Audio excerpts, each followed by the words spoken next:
UV को समझाने की कोशिश की है नैना ने और यूवी के भाइयों ने, और दूसरी तरफ हमला होता है, तेजस बंसल हमला करता है नैना और कथा पर। तो कभी नीम नीम कभी सहज सहज के आने वाले एपिसोड में आप सबको देखने को मिलने वाला है कि बड़ी दादी जो है यूवी की, वो बहुत बड़ा राज जो है पूरे परिवार के सामने खोल देती है। इस बात का पता किसी को भी नहीं है और वो कहती है कि ये कथा बिंदनी जो हमारे घर पर आई है ना, ये तो सिर्फ अपने परिवार का भला करवाने के लिए आई है।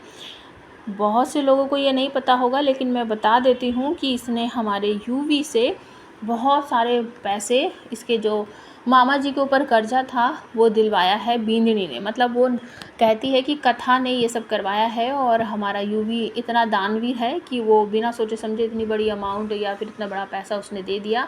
और हमारे ज़माने में तो जो लड़की का मायका होता था वहाँ का पानी भी नहीं पीते, और ये वहाँ जाकर रह कर आया है, उनकी मदद करके आया है।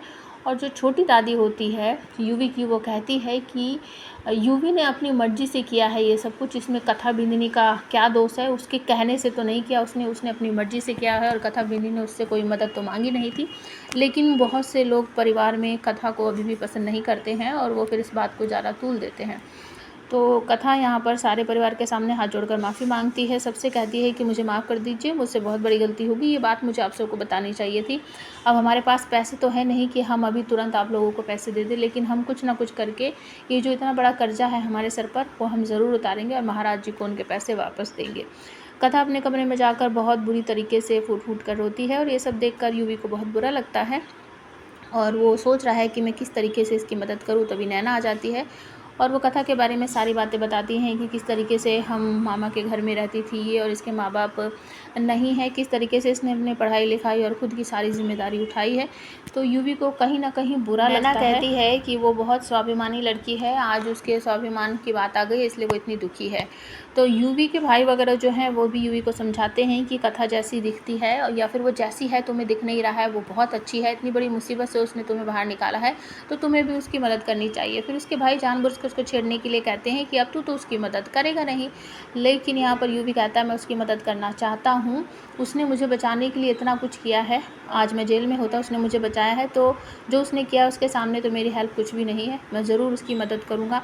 लेकिन कैसे करूँ, क्योंकि वो सामने से मेरी मदद तो लेगी नहीं। और जब कथा और नैना बाहर जाते हैं मंदिर में पूजा वगैरह करने, तो वहाँ पर तेजस बंसल आ जाता है। वो फिर से नैना को अपने साथ ले जाने की ज़बरदस्ती कोशिश करता है और कथा एक मसाल टाइप की कुछ उठा लेगी और उसको डराकर वहाँ से भगाने की कोशिश करेगी। कहेगी कि अगर नैना तुम्हारे साथ नहीं जाना चाहती तो तुम इसे ज़बरदस्ती करके नहीं ले जा सकते, और वो उसको डराकर वहीं पर कथा को एक इंसान मिलता है जो कि बताता है कि आप कितनी अच्छी ग्रीन टी बनाती हो, जिसकी वजह से हम लोगों को बहुत अच्छी लगती है, और आप क्यों नहीं उसको बेचने का बिजनेस शुरू करती हो। लेकिन कथा कहती है नहीं, हम ऐसा नहीं कर सकते, हमारे परिवार इसकी इजाज़त नहीं देंगे।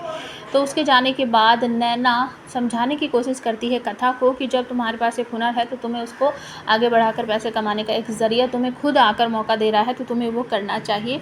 लेकिन कथा कहती है कि नहीं, उस घर में किसी भी बहू को काम करने का हक ही नहीं है, तो हमें कौन करने देगा, ये तो हो ही नहीं सकता। तो नैना कहती है कि तुझे एक बार दादा मालिक से बात करनी चाहिए, शायद वो तेरी बात समझे। तो आप हमें कमेंट करके बताओ क्या ऐसा